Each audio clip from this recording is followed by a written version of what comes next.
Bismillahirrahmanirrahim. Assalamualaikum warahmatullahi wabarakatuh.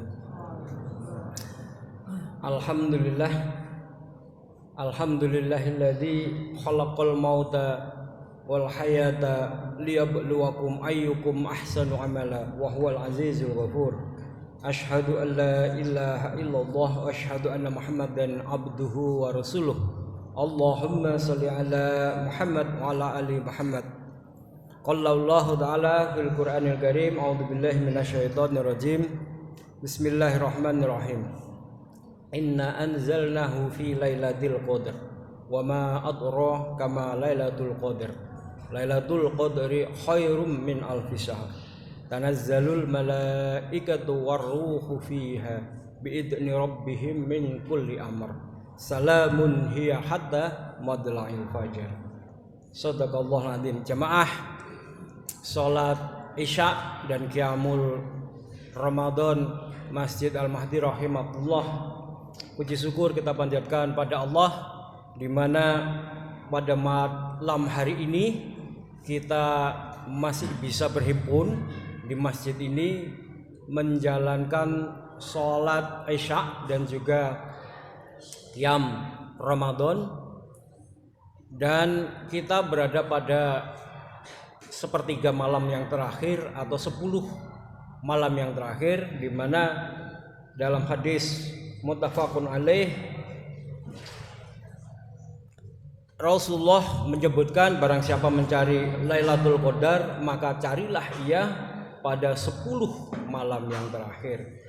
Shalawat dan salam selalu kita sampaikan kepada Nabi besar Muhammad sallallahu alaihi wasallam beserta keluarga, sahabat dan pengikutnya hingga akhir zaman. Jamaah Masjid Al-Mahdi rahimahullah, saya ingin mereview atau mengulang, artinya apa yang saya sampaikan ini pernah saya sampaikan, namun ini perlu kita ulang supaya sebagaimana Al-Quran juga mempelajari atau memahamkan sesuatu itu diulang-ulang, dan itu mengakibatkan kita mengingatnya karena kemudian terus-menerus masuk ke dalam ingatan kita.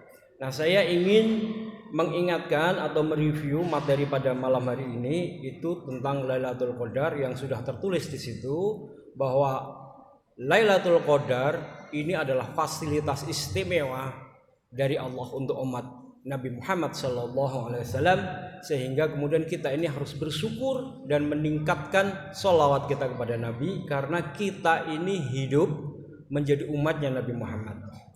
Hidup menjadi umatnya Nabi Muhammad itu sungguh istimewa, sebab Nabi yang lain pun itu menginginkan untuk bisa hidup di zamannya Nabi Muhammad.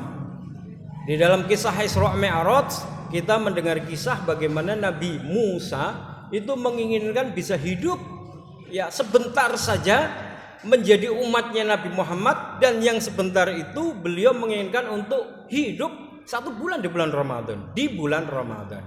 Kenapa? Karena bulan Ramadan ini jamaah sekalian, di dalam kisah Isra Mi'raj dan akhirnya kita menjadi paham bahwa kemudian umatnya Nabi Muhammad itu adalah umat yang diistimewakan. Dia dijamin masuk surga selama dia masih tetap menjadi umatnya Nabi Muhammad, mengikuti Nabi Muhammad dengan pesan apa? Pesannya itu ittaqullaha haqqa tuqatih wa la tamutunna illa wa antum muslimun. Ini pesan penting yang selalu dibacakan di dalam khutbah, di dalam khotib. Pokoknya ya umat Muhammad, pegangilah ini. Pokoknya jangan sampai kamu mati kecuali dalam keadaan muslim. Kalau engkau muslim maka pasti masuk surga, itu jaminannya. Jadi umatnya Nabi Muhammad yang muslim artinya berserah diri dan masih berpegang kepada syahadat itu, asyhadu an la ilaha illallah wa asyhadu anna Muhammadan abduhu wa rasuluh, pasti masuk surga. Hanya saya ingin mengulang, masalahnya masuk surganya itu pasti, tetapi lewat neraka atau tidak. Ya, di dalam surat Al-Qari'ah itu kemudian kita juga diberi satu rumusan. Yang rumusan ini kita mudah aja pahami ya. Fa amma man sakulat mawazinuhu fahuwa fi 'ishatir radiyah. Wa amma yang itu dulu ya. Fa amma, dan adapun orang-orang yang berat timbangan kebaikannya, maka dia berada dalam kehidupan yang memuaskan. Rumusnya di dalam Al-Qur'an juga gampang. Siapa yang masuk surga? Apabila dia amal kebaikannya, neraca kebaikannya itu lebih banyak, maka dia masuk berada dalam tempat kehidupan yang memuaskan. Maksudnya tentu saja surga, ya. Wa amma man khaffat mawazinuhu fa ummuhu hawiyah. Dan adapun orang-orang yang ringan, ya, neracanya itu lebih pendek daripada kebaikannya, artinya amalannya sedikit, ya, dibandingkan dengan keburukannya, artinya keburukannya, dosa-dosa lebih banyak, maka tempatnya adalah neraka hawiyah. Jadi Ustadz saya itu menjelaskannya begini cara melihatnya. Ini amalan baiknya segini, ini amalan buruknya segini. Kalau amalan baiknya segini, maka ini amalan buruknya itu memotong amalan baiknya. Gini. Jadi amalan kebaikan yang segini ini terhapus oleh amal buruknya. Jadi tinggal segini. Nah, segininya yang menjadi modal masuk surga. Tapi kalau amalan jeleknya lebih banyak begini, nah ini kemakan semua kan? Kemakan semua, maka dia masuk ke dalam neraka. Nah, kalau dia masuk neraka, dia masih beriman, itu dia nanti masih bisa masuk surga. Tapi tidak tahu berapa lamanya. Karena memang ada penghuni surga itu orang-orang alumni neraka. Nah, alumni neraka jahanam itu ada, alumni neraka jahanamiyun itu ada juga, tapi kan lama. Nah, umatnya Nabi Muhammad ini umat yang diistimewakan. Sungguh dosa-dosa umat Nabi Muhammad itu diberi ampunan oleh Allah dan bisa dihapuskan oleh Allah Subhanahu wa taala dengan diberi sebuah fasilitas yang Nabi Musa itu ingin hidup di situ, yaitu bulan Ramadan ini. Di bulan Ramadan ini kita bisa memohon ampunan atas dosa-dosa kita dan Allah mengampuninya. Hanya dengan satu, berpuasa di bulan Ramadan, tentunya bagi yang mampu berpuasa di bulan Ramadan. Kedua, menghidupkan malam-malam di bulan Ramadan. Lalu kemudian Allah masih memberikan fasilitas tambahan yang lain. Amal-amalnya dilipat gandakan. Jadi ini umatnya Nabi Muhammad itu benar-benar kalau main sepak bola atau main pertandingan itu dipur sudah. Ini diberi jalan yang luas untuk masuk surga dan diberi jalan yang sempit untuk masuk neraka. Pintu untuk masuk nerakanya itu ditutup. Yang artinya nih bulan Ramadan nih, dosa-dosa yang menyebabkan menghapus amalan-amalan baik itu tadi diberi kesempatan untuk mohon ampun. Ya, di bulan Ramadan tuntunannya Allahumma innaka afuwun karim tuhibbul afwa fa'fu anni ya karim. Allahumma innaka afuwun tuhibbul afwa fa'fu anni. Itu tuntunannya.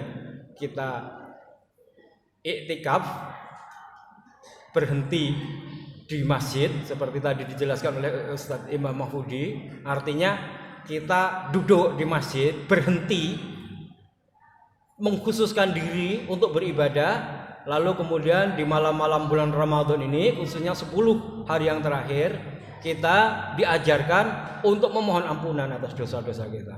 Ya, semua manusia pasti memiliki dosa. Kita semua pasti memiliki dosa, mesti memiliki khilaf, dan itu kemudian kita diberi petunjuk, diberi jalan untuk memohon ampun itu supaya kita nggak perlu harus masuk neraka. Cukup beribadah dan kemudian kita mengucapkan Allahumma innaka afuwun tuhibbul afwa fa'fu anni. Allahumma innaka afuwun tuhibbul afwa fa'fu anni. Ini sungguh fasilitas yang luar biasa diberikan kepada kita. Umatnya Nabi Muhammad umurnya pendek, ibadahnya ringan, 5 waktu yang wajib. Umat-umat sebelumnya lebih banyak wajibnya, kita cuma 5 waktu. Tapi 5 waktu kemudian diberi sebuah fasilitas yang dilipat-lipatkan. Nah, sehingga kemudian kalau tadi itu amal timbangannya itu neracanya itu tadi ya ada dosa-dosanya, tadi dosa-dosanya akan mengurangi amalannya. Tapi kita sudah mohon ampunan, maka dosa-dosanya dihapus. Masih ada sih, masih ada catatannya, tapi sama malaikat itu ditutup. Jadi nanti waktu mau dicatat, dineracakan, itu sama Allah nggak usah diikutkan. Gini. Kalaupun jika tua blek ya, wongnya masih ndablek gitu, masih banyak. Nah, di bulan Ramadan, katakanlah kemudian mendapatkan Lailatul Qadar. Nah, Lailatul Qadar tadi di dalam ayatnya Inna anzalnahu fi lailatul qadar lailatul qadri wa ma adraka ma lailatul qadar khairum min alfi syahr. Sungguh apabila kemudian kita mendapatkan malam Lailatul Qadar, apa itu Lailatul Qadar? Lailatul Qadar itu lebih baik dari 1000 bulan. Yang artinya Lailatul Qadar. Lailatul Qadar itu malam, qadar itu adalah kadar atau timbangan atau tetapan. Ya, Allah menetapkan siapa yang mendapati beribadah di malam Lailatul Qadar itu, maka Allah berikan ketetapan kepada dia mendapatkan kadar seluruh hidupnya dalam 83 tahun ya, 1000 bulan lebih dari 83 akan dicatat sebagai melakukan amalan kebaikan semuanya.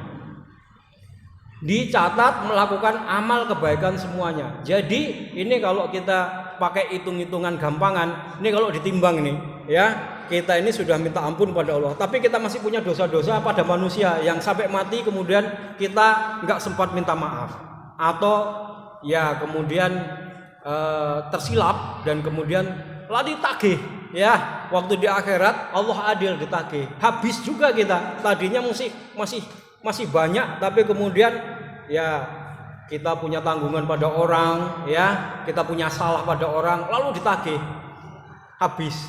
Nah, tapi kemudian Allah ini merahasiakan kita ini dapat Lailatul Qadar atau tidak. Tapi kalau kita memastikan 10 hari yang terakhir itu nggak usah mikirin tanda-tandanya ya, nggak usah mikirin tanda-tandanya apa saja, Lailatul Qadar itu pasti hadir. Pasti hadir, dan ini janji Allah pasti hadir. Dan apabila kemudian kita mengikutinya setidaknya 10 hari yang terakhir, kemudian kita menambah amalan kita dan memastikan kita pada malam-malam itu kita beribadah, maka Lailatul Qadar itu hadir. Dan kalau kita berada pada itu, maka insya Allah kita mendapatkannya. Dan kemudian ini apabila ditimbang dan kemudian amalan-amalan kita itu kemudian lebih sedikit, tiba-tiba kemudian Allah memberikan surprise karena kita nggak tahu, dan tiba-tiba kemudian kita mendapatkan alhamdulillah dalam seluruh hidup kita yang mungkin 60 tahun, mungkin 50 tahun, mungkin 70 tahun kita mengalami puasa dan melakukan setidak-tidaknya mengejar Lailatul Qadar itu, setidaknya mungkin kita mendapatkan 5 kali atau mungkin 10 kali atau bahkan mungkin 2 kali, dan itu insya Allah sudah menjadi sebuah rahmat yang sangat besar bagi umatnya Nabi Muhammad. Kita akan dicatat memiliki timbangan amalan kebaikan 83 tahun penuh, dan itu artinya berarti tinggi sekali amalan rasa kebaikan kita. Dan itulah makanya kita bersyukur, kita sangat bersyukur menjadi umatnya Nabi Muhammad. Oleh karena itu jangan lupa untuk terus mencintai Nabi Muhammad dengan menghidupkan sunnahnya dan bersalawat kepada beliau. Dan kita bersyukur kepada Allah, kita ini menjadi umatnya Nabi Muhammad dan kita dirahmati dengan rahmat yang namanya bulan Ramadan. Dan mudah-mudahan dengan ulangan apa yang saya sampaikan ini, kita menjadi bersyukur tentang hadirnya bulan Ramadan, dan kemudian kita merasa kalau bulan Ramadan ini hampir terlewat, maka marilah kita berdoa untuk bisa disampaikan lagi di bulan Ramadan tahun berikutnya. Mudah-mudahan kita bisa mendapatkannya lagi, sehingga dosa-dosa kita bisa diampuni lagi, dan kemudian kita bisa menambah bekal-bekal ibadah kita yang dilipat-lipatkan, dan syukur-syukur kita mendapatkan malam Lailatul Qadar, sehingga kemudian itu menjadi timbangan amal kebaikan yang banyak bagi kita, dan itu mempermudah kita dalam menghadap Allah dan mempermudah langkah-langkah kita untuk mendapatkan surganya. Subhanakallahumma bihamdika asyhadu an la ilaha illa anta astaghfiruka wa atubu ilaik. Assalamualaikum warahmatullahi wabarakatuh.